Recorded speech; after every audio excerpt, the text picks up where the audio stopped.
bumati bilang inyong punong-guro sa ating pong minamahal at kagagalang na pangalawang tagapamanihala ng Batang Lungsod ng Maynila, Ma'am Neris Lubeda, ang ating PSTS, Sir George Senyo, ang ating pong faculty president, Sir Ma'am Sally Mendoza, ang SPTA President, Ma'am Evelyn Villaleva, sa lahat ng aking mga anak na sa Lunes ay wala na kayo dito.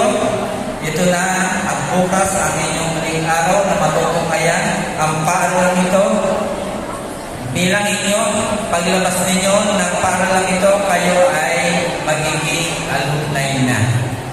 Hindi na kayo mag-aaral, pero ang aming pakiusap, dali ninyo ang pangalan ng albaryo na may pagmamalaki kayo na kayo ay graduate ng paaralang ito.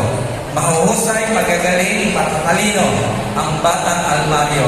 Sa lahat ng magulang na nila na nakikinig, ito po ang lagi ko sinasabi, mga anak, mahirap ang buhay. Pero hindi dapat ang kahirapan ang maging hadlang upang kayo'y huminto sa pag-aaral. Mga minamahal kong magulang, ako po'y nakikiusap sa inyo lahat, isang malaking pagkakamali. Pagka pinahinto ninyo ng pag-aaral ang mga batang ito, hayaan natin sila ay maging kapaki-pakinabang at epektibong mamamayan ng ating bansa sa hinaharap.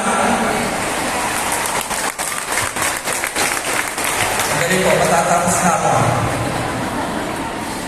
Nais kung ayaw ko itong tapusin ng gabi ito, hindi nagpapasalamat doon sa dapat nating pasalamatan.